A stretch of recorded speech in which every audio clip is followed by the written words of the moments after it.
Olá, eu sou a professora Tânia Regina Rossi para mais uma aula 29, Arte Africana e Histórias em Quadrinhos.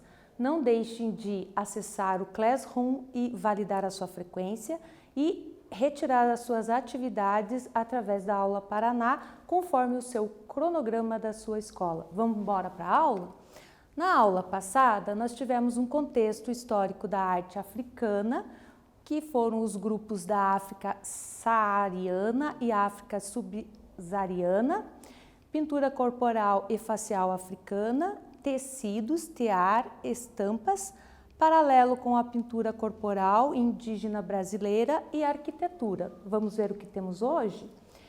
Na aula de hoje, nós vamos trabalhar as histórias em quadrinhos, a Pantera Negra e o Fantasma, esculturas, máscaras, influências na Europa do século XX, danças africanas, danças afro-brasileiras. Temos bastante coisa para tratar na nossa aula. Vamos começar com histórias em quadrinhos. Para uma história em quadrinhos ter sentido, humor e expressão, é preciso usarmos 3 recursos, que são os balões, servem para comunicar os diálogos e ideias dos personagens. Então, nós temos um que é para o sussurro, o diálogo e a distância. Efeitos gráficos também, que vocês podem, são elementos que completam a mensagem dos desenhos, vida, sensação de movimento e expressividades. E os onomatopeias são palavras que buscam reproduzir vozes de seres, ruídos da natureza, sons e etc. Temos 2 exemplos, que é o boom e o crack. Aqui nós vamos falar de um personagem que ele faz parte desse contexto da arte africana, que é o Pantera Negra. Primeiro super-herói negro africano, protagonista das histórias em quadrinhos. Ele foi publicado por Marvel Comics, e o personagem quem criou foi Stan Lee, o ilustrador foi Jack Kirby. Durante os últimos 10 anos, o cinema foi inundado por filmes de heróis. Foi ao ar em 2018 o enredo sobre o racismo e a glória da cultura afro. Ganhou o Oscar de melhor figurino por sua inspiração africana. Aqui nós temos algumas comparações, tá? Que o filme retirou da própria aldeia o seu contexto histórico. Então, o Pantera Negra, ele usou a característica das roupas da tribo Zulu. Então, o figurino foi inspirado da tribo Zulu. O Pantera Negra, o personagem, o figurino foi inspirado no povo Basotho, que utilizam esses tecidos coloridos em torno do seu corpo. No filme, registra-se também essa parte do adorno da boca, né? Que são os prolongamentos que a gente viu na aula passada, que são umas pinturas faciais. E foi retirado da tribo Surma, tá? Figurino inspirado na tribo Surma, localizado na Etiópia. Outro personagem que faz desse contexto da cultura africana é o Fantasma. As suas aventuras de combate ao crime, atua em fictício país africano Bangala, primeiro personagem a usar roupas colantes, não tem superpoderes, confia na sua força e inteligência e foi criado por Lee Falk. Observem e analisem um pouquinho a imagem. Vocês já conhecem esse personagem, o Fantasma? Agora vamos conhecer a Gibiteca de Curitiba. Desde 1982 foi criado a Gibiteca. Então esse é a parte, o prédio histórico, tá?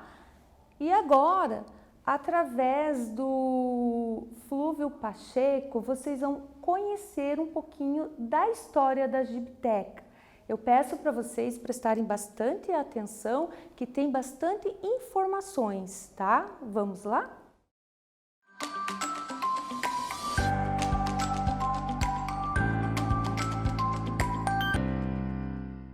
Estamos aqui na Gibiteca de Curitiba. Esse espaço aqui é a sala de exposição térrea da Gibiteca, né? Onde a gente tem uma exposição fixa que a gente conta a história da Gibiteca de Curitiba. Na verdade, essa exposição ela vai anteriormente, né, à fundação da Gibiteca, ela faz um cronograma da história do quadrinho local, né?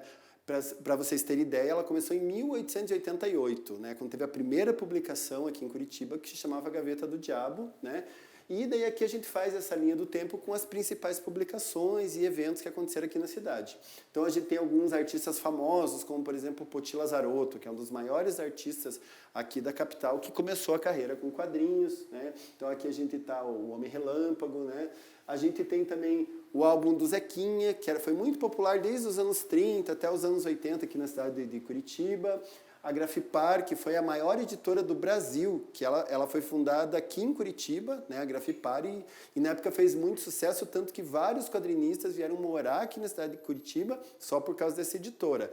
E foi a partir desses quadrinistas, né, que vieram morar aqui na cidade que surgiu a Gibiteca. Por quê? Porque com esse monte de quadrinistas, né, vindo morar aqui na cidade, surgiu a necessidade de ter um ponto de encontro, né? No começo eles se encontravam na Casa da Memória e daí surgiu a ideia de fundar a Gibiteca, né? O Ken Maguire, que era o fundador, o que trabalhava na Casa da Memória, teve essa ideia em 1976 e em 1982 ela foi fundada na Galeria Schaffer, na Rua 15. Mas ainda nos anos 80, a Gibiteca mudou aqui para o Solar do Barão, para a Casa da Baronesa, que é o nome desse prédio onde a gente ocupa aqui dentro do Solar do Barão, né, ao lado do Museu da Gravura e Museu da Fotografia. E de lá para cá, a gente tem uma série de eventos que foram surgindo aqui na Gibiteca, né? A maior parte dos grandes quadrinistas, tanto nacionais como internacionais, quando lançavam uma publicação nova, vinham lançar aqui na cidade, né? Que é o caso, por exemplo, lá, a Laerte, o Geli, o Glauco, né, que são autores bem famosos dos anos 80, que vinham fazer seus lançamentos aqui, e foram surgindo os eventos. A gente tem, por exemplo, o primeiro evento de cosplay, né, evento de fã-clube, que é o TrekCon do Star Trek, que surgiu lá em 93, e assim por diante. E esses eventos eles só foram aumentando, né? Hoje em dia a gente tem 73 eventos aqui na cidade, né? Tem a Bienal de Quadrinhos, o Shinobi, o Geek City, a Zumbi Walk, que agora também faz parte desses parceiros geek aqui da nossa cidade, né? Mas ao total a gente tem 73 eventos. Aqui também nesse espaço, que a gente até deixou montadinho, principalmente para receber as escolas que vêm visitar aqui a Gibiteca, a gente também fez uma linha do tempo com os personagens da cidade de Curitiba. Tem aqui o da Gaveta do Diabo, que eu comentei com vocês, e vários outros, como por exemplo o Zequinha, o Esmilinguido, o Gralha, né, que é o super-herói curitibano, né, que foi publicado durante mais ou menos 10 anos na Gazeta do Povo, o Curitibinha, né, que era uma publicação que era distribuída gratuitamente nas escolas públicas, o Los Três Inimigos, né, que também durante muitos anos eles tiveram a revista própria. Até hoje em dia eles são publicados, mas em jornal, né, mas durante muitos anos eles foram publicados em revista em quadrinho, né, a Loira Fantasma, né, que é um personagem que acho que é a lenda mais famosa, a lenda urbana aqui da cidade de Curitiba também, né, tem a sua revista, e vários outros, né. Aqui deu para ter uma ideia como a gente tem uma produção bacana, né. Na verdade, a gente tem uma média de uns 30 quadrinhos, né, locais que são publicados por ano. E a maior parte dos autores desses quadrinhos, eles começaram a sua carreira aqui na Gibiteca, né? Começaram, digo, a partir dos cursos que a gente oferece aqui na Gibiteca, que hoje em dia a gente tem 23 cursos diferentes, né? Os cursos mais variados, desde arte digital, curso de aquarela, curso de mangá, curso de quadrinho, curso de roteiro, mas no total tem 23 cursos diferentes, né?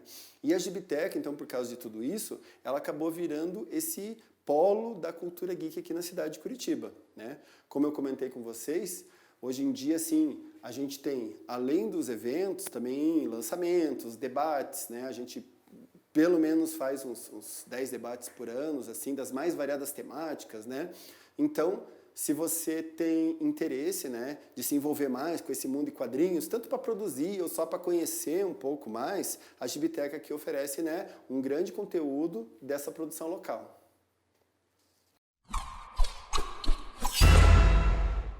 Espero que vocês tenham gostado das informações que o Fúvio passou para vocês da Gibiteca. Não deixe de acessar o site, conhecer vocês tiveram várias ideias para construir um personagem, se inspirar nos seus personagens, tá? Só que nós precisamos continuar com a nossa aula que temos a ver com a história, né? A cultura africana, né? Que está dentro desse nosso paralelo de histórias em quadrinho, né? Que nós estávamos trabalhando a aula passada, né? Vamos começar com as esculturas, tá? Quais são as características? Presença da figura humana, valores étnicos, morais e religiosos, materiais ouro, bronze e marfim. Primeiro exemplo de escultura, nós temos, essa é a mais antiga conhecida do povo Nok, da Nigéria, 500 anos antes de Cristo. Ela é feita em terracota. Se vocês pensar em terracota, eu já falei para vocês dos exércitos de terracota da China, tá? Vamos recapitular lá?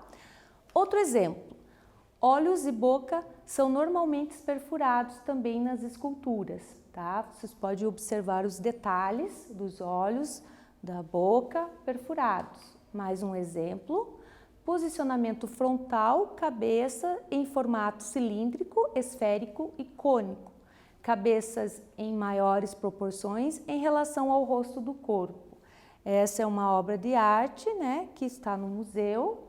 Podem observar um pouquinho os detalhes dela. Mais um exemplo, são esculturas feitas em metal baixo relevo, tá?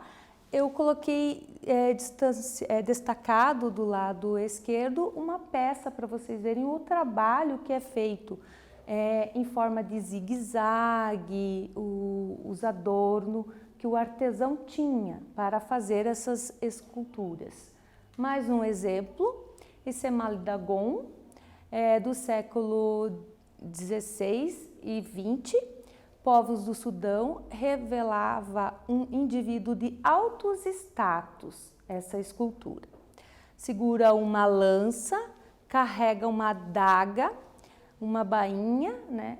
Que isso era o sucesso na caça e das batalhas. Então, cada personagem que tem a lança e a sua adaga é um caçador assim bem sucedido, né? Revela um alto grau de habilidade que o artista dedicou a produzi-lo, né, em objeto perfeito, tanto a barba recortada em mínimos detalhes, tá? Superfícies texturizadas, que a gente chama aqui, padrões de zigue-zague, né? E tem joias aqui também. Vale a pena você conhecer um pouquinho mais na sua pesquisa. Outra escultura feita em madeira, múltiplas figuras que servem de atributo às divindades e é uma cabeça de animais. Eles trabalham bastante com cabeças de animais, né?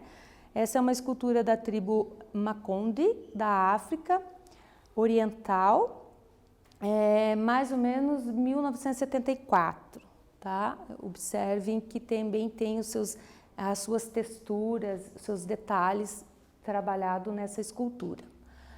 Agora nós vamos falar das máscaras, que também fazem muita parte da cultura africana.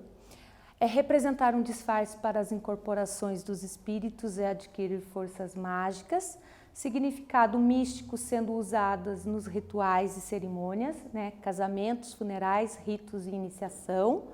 As cores sempre apresentadas no vermelho, preto, laranja, marrom, materiais utilizados, argila, marfim, metais e madeira.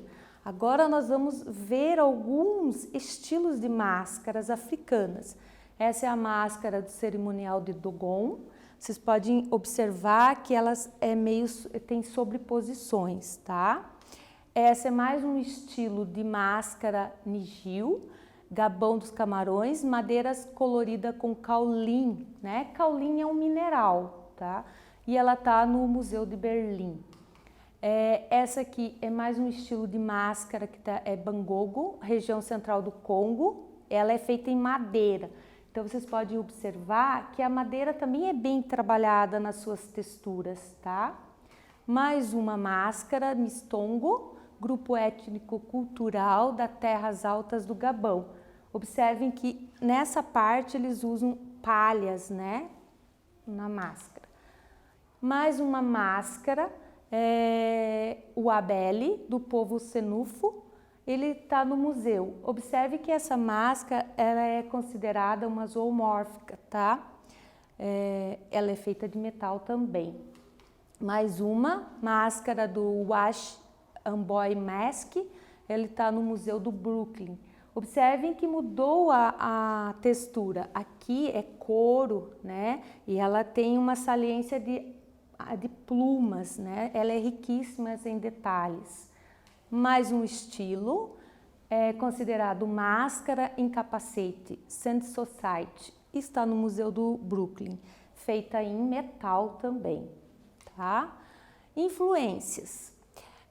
Artistas ocidentais do século XX assimilaram criativamente a influência da arte africana, permitindo que ela renovasse seus próprios meios de expressões, movimentos artísticos. Quem utilizou cubismo, fauvismo e expressionismo. Ele inspirou-se nas máscaras. Então, nós temos um artista conhecidíssimo, que é à esquerda é o Pablo Picasso, que se produziu o seu autorretrato em cima de uma máscara africana, tá? E daqui para frente, as suas obras teve bastante características. Nós vamos falar sobre as danças africanas, que também é muito importante. Integram a extensa cultura do continente africano e muitas celebridades culturais.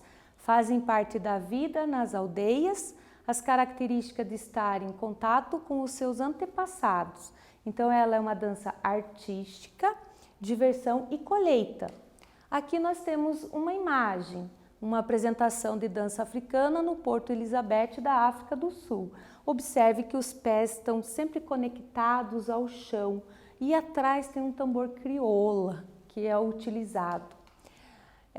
Aqui são as características das danças. Grandes importâncias nas culturas africanas variam muito. Não é possível falar de um único estilo, eles não têm um só estilo. Os passos são marcados através dos pés, com a terra é muito fundamental. A organização em círculos, semicírculos ou fileiras. Participação de todos os integrantes, acompanhados com música produzido pelo som do instrumento de percussão, que eu acabei de falar, que era o tambor crioulo. Eu vou mostrar alguns exemplos para vocês de dança, né? De semicírculo, em filas, tá? Vamos lá. A primeira dança é o Arouche. É a dança coletiva ao ritmo dos povos bárbaros, tá? É a união da comunidade, eles se reúnem e ficam dançando e tocando instrumentos circulares feitos de pele de cabra. Outra característica de dança é Guedra, aquela que faz o ritual, é conhecida. Realizada pelas mulheres azuis, ó, elas sempre estão do deserto do Saara, uma dança ritualística em que as pessoas movimentam os braços em agradecimentos aos elementos, aos 4 elementos, que é ar, terra, água e fogo. Mais uma é a chicate, semelhança à dança flamenca. As dançarinas usam camadas de véu cobrindo o corpo do pescoço ao tornozelo, enfeitam com muita joia e batem palmas cantando e tocando instrumentos. Essa é mais uma característica de dança agnaia. Ela é cultuada nos sons, né, de palmas, e ela é passada assim, de passagem para um mundo, né, a pessoa que vai para outra parte. E essa é uma performance do Biovun Spint Off, Uganda 2012. Eles utilizam esses acessórios, né, que é uma performance dos jarros de água dançando nessa performance. As danças afro-brasileiras são manifestações inspiradas nas diversidades culturais e tradições que os africanos trouxeram em suas bagagens. Então, nós temos o maracatu, presente na região Nordeste, que é um tipo de música de dança brasileira, tá? Combina com as vestimentas coloridas. Mais um é o congado ou congada, que é a manifestação cultural religiosa que se chama o folguedos, né? Bailado dramático, canto e música e encena a coroação de um rei do Congo. Outra é a capoeira, que é a mistura de música, dança, luta e jongo. O jongo ou caxambu, praticado ao som do tambor. Então, observem também os pés sempre em contato com o chão. E o samba de roda, que surgiu no século XVII através de um estilo musical africano, que ele veio como semba, né? Que é a dança de passadas. E com esse tempo ele se ficou o samba. Agora que você já analisou algumas ideias, crie uma história em quadrinho com o tema África no Brasil e lembre-se que é preciso identificar os personagens, estabelecer o personagem principal, protagonista, definir o enredo e o título, conservar uma sequência lógica e ter uma boa conclusão.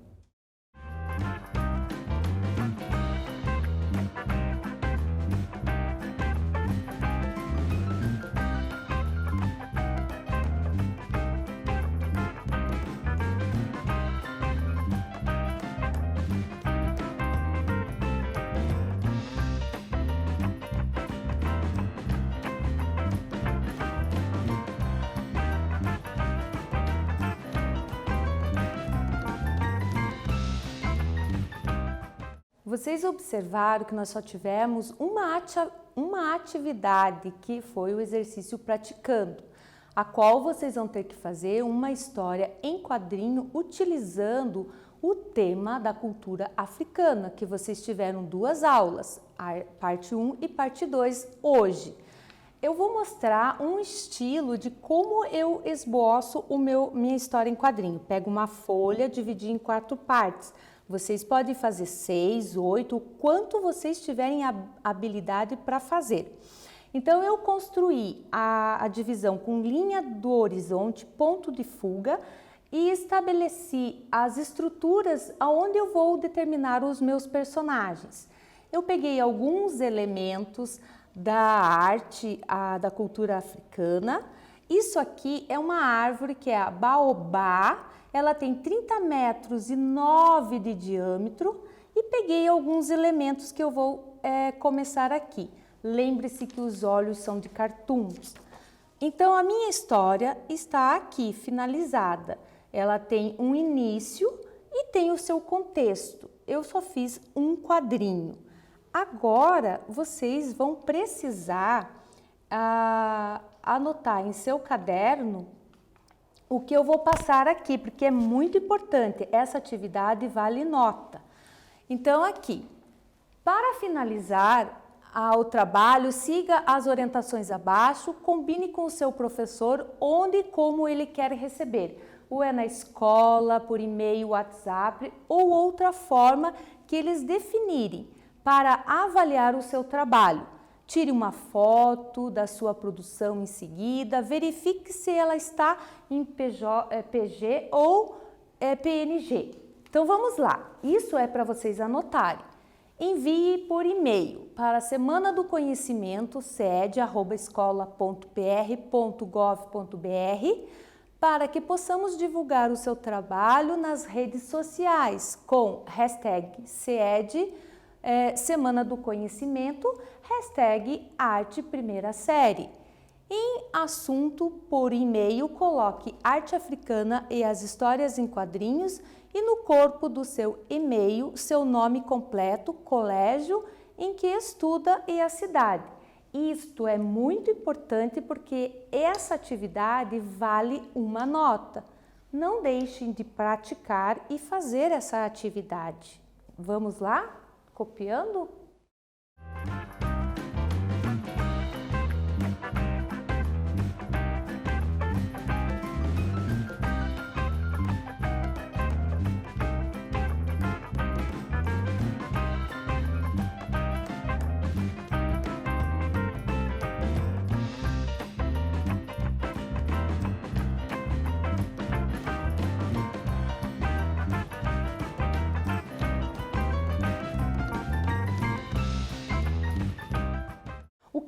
aprendemos hoje arte africana e histórias em quadrinhos, escultura, máscaras, influência na Europa no século XX, danças africanas e dança afro-brasileira. Espero que vocês tenham gostado da aula. Até a próxima!